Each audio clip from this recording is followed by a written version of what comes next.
please welcome McKinstry HVAC Service Technician Cameron Bowers.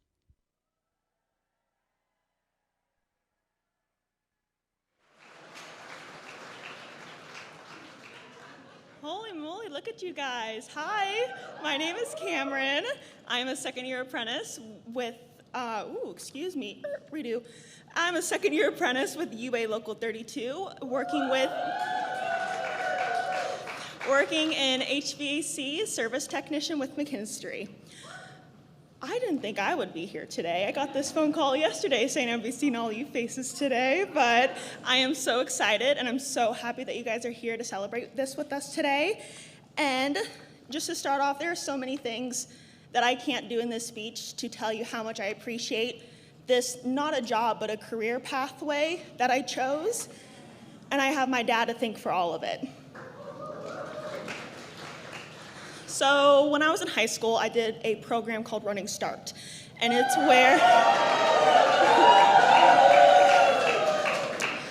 where, for those of you who don't know, you guys get your college credits when you guys are getting your high school credits. So you guys graduate with your associate's degree and your high school diploma at the same time. So as I was doing that, I was just growing up, schools are saying, hey, what are you gonna do? Where are you gonna go? What are you gonna do in college? What are you gonna be when you grow up? So I thought, hey, pre-nursing, DTA, and labor and delivery. Does it look like I'm doing that now? I took the hardest pivot.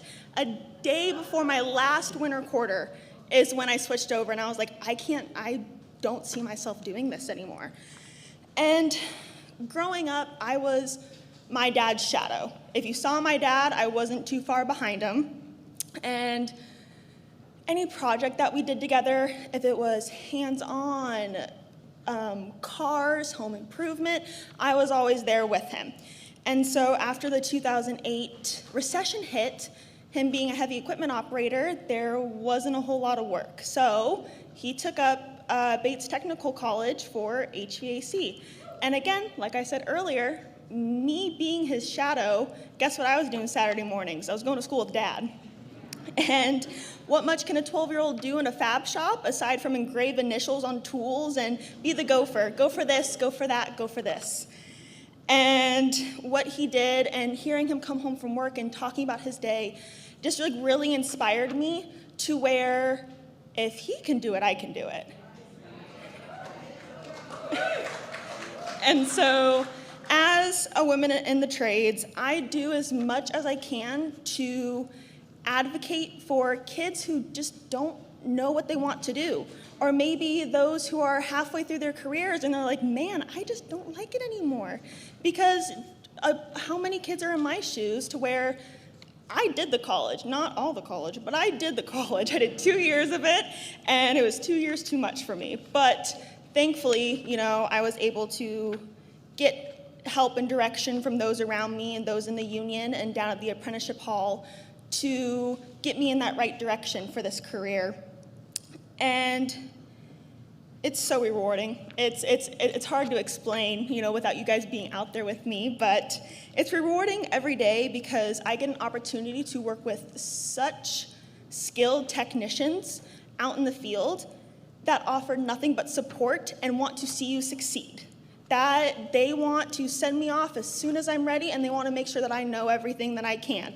I never will know everything in this trade because it's growing and flourishing so much every single day that you're never going to be a master at your trade. But you can be pretty good at some parts of it. So I've met those gentlemen, and they are incredible technicians.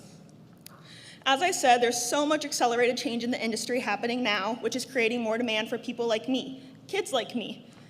And when I think for the reason for this celebration, the IRA legislation, I'm grateful for investments like this and to know there's money and resources going into making buildings safer, healthier, and more energy efficient. And now it's an honor for me to introduce Vice President Harris, whose leadership helped pass this legislation. This year, she has traveled the country meeting with community leaders, workers like me, students, and environmental advocates to highlight the administration's efforts and hear directly from Americans and what this investment means to them. Thank you.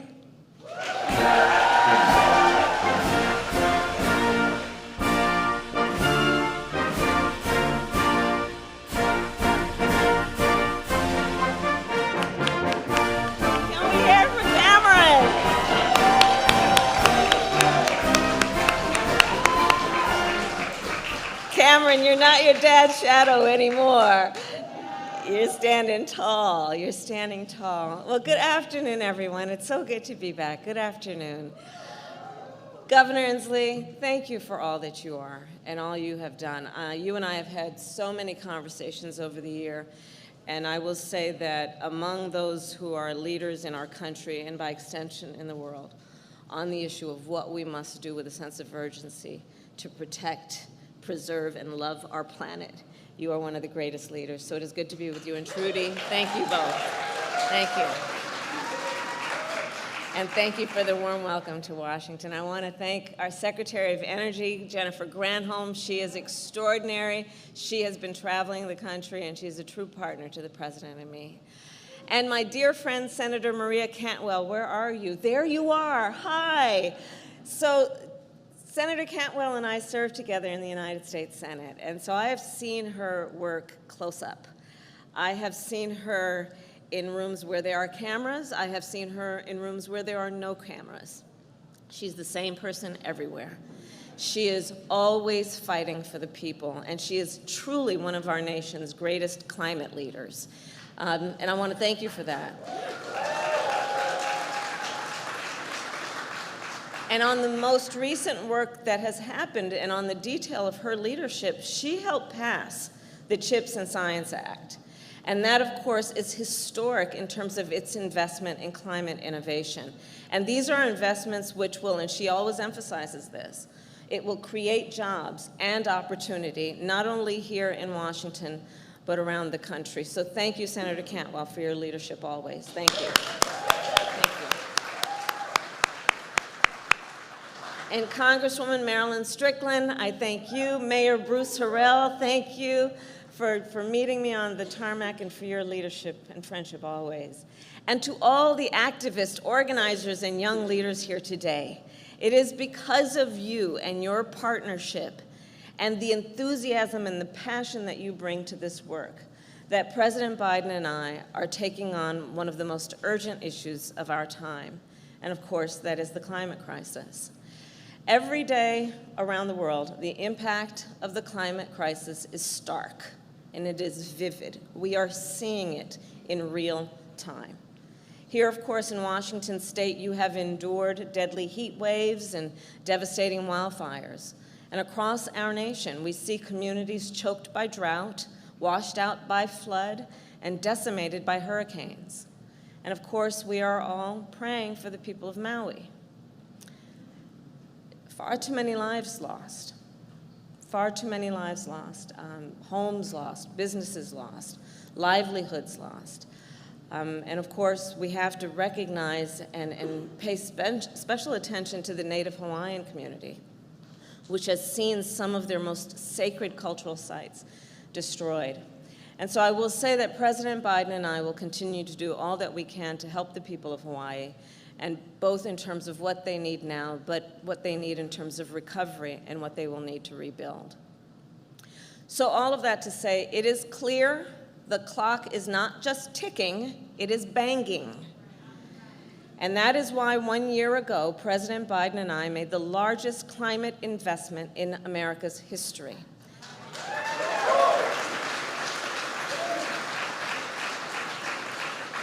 And this work was designed to dramatically expand solar and wind energy production, to lower energy costs for working families, and to put millions of electric vehicles on the road, including thousands of electric school buses, so that, of course, our children can have clean air to breathe.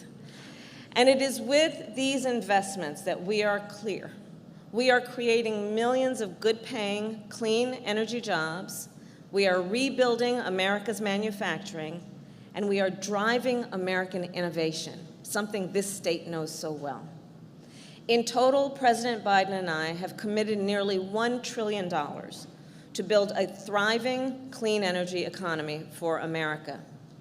And I have seen, and Cameron mentioned this, I have seen our progress firsthand. I've been traveling our country, and for example, in April, I was in Dalton, Georgia. And so Dalton, Georgia is a factory town about 2 hours north of Atlanta, where for generations, good, stable manufacturing jobs supported thousands of working families. But then about a decade ago, those jobs started getting shipped overseas. And for years, of course, politicians have promised to reinvest in communities like Dalton to rebuild American manufacturing, but they never delivered. So President Biden and I decided that it is time to fix that, and we decided to dramatically expand clean energy production and to do it here in America.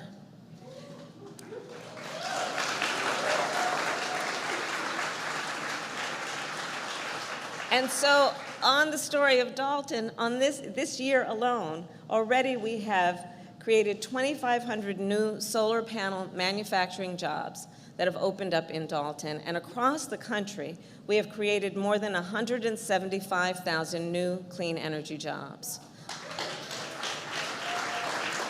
Just so far, more to go. And this is all to do what we know we must do to meet the challenges of this moment.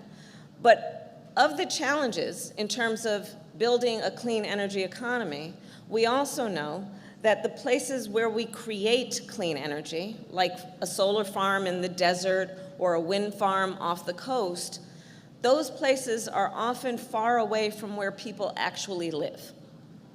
And so, thinking about it, to get the energy where it is most needed, President Biden and I are also building thousands of miles of new high-voltage transmission lines,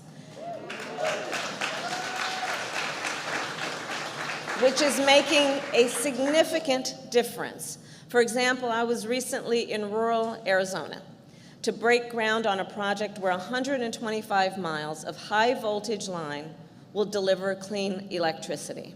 Electricity from wind and solar farms in the Arizona desert, delivered to people millions of miles away, potentially, well, certainly thousands of miles away. Bit of a typo there. But delivered to millions of people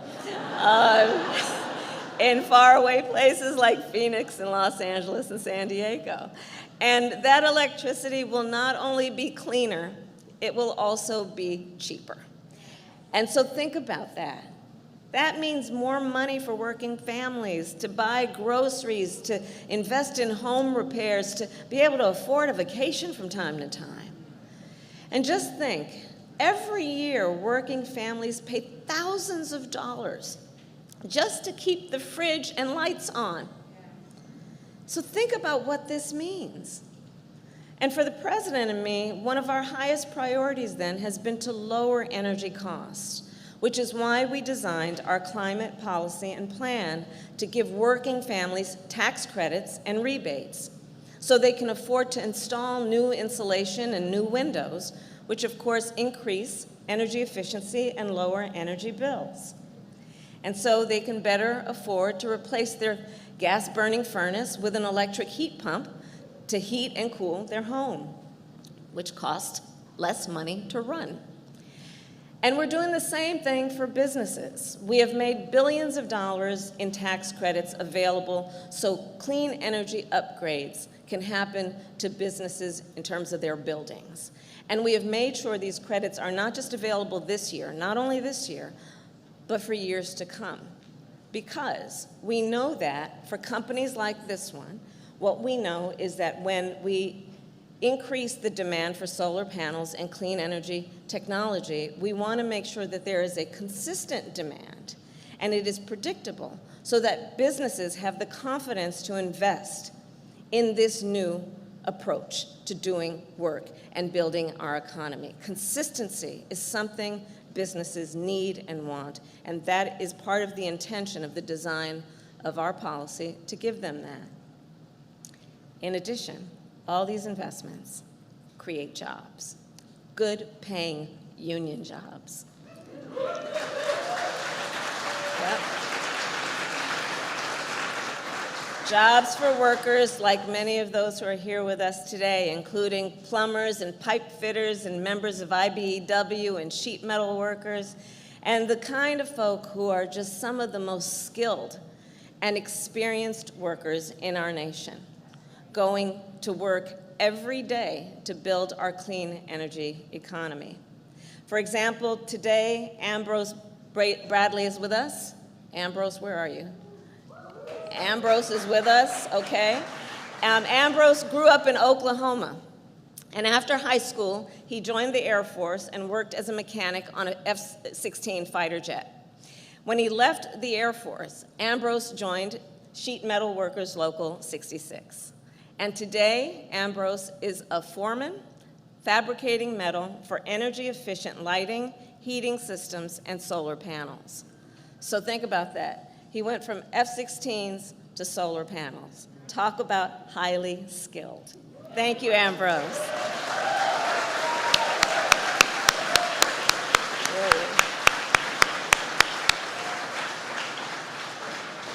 So all of this is to say, together we are building a clean energy economy, and through all our work, President Biden and I are building an economy that works for working people.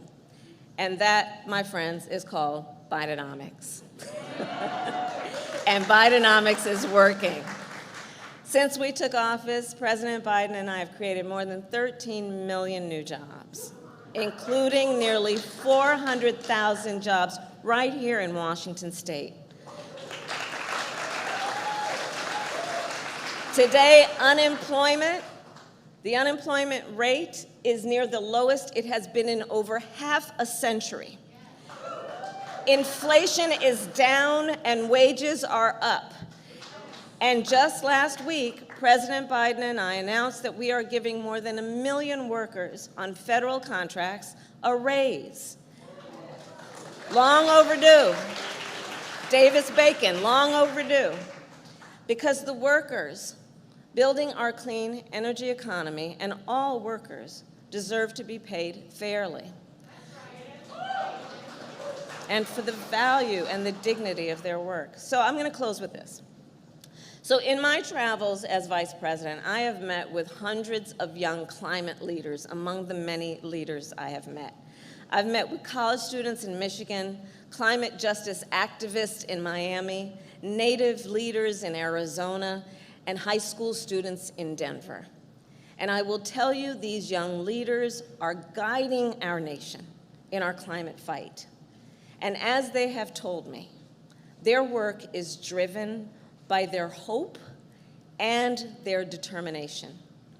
Hope because they know we still have time to make a difference. And their determination is the determination to correct the course. So let us all share in their conviction, in their hope, in their determination. And let us continue to work to build a cleaner, healthier, and more prosperous future for everyone.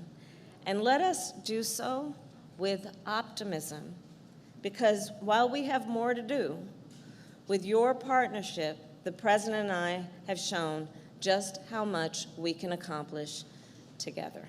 May God bless you, and may God bless the United States of America. Thank you. Thank you.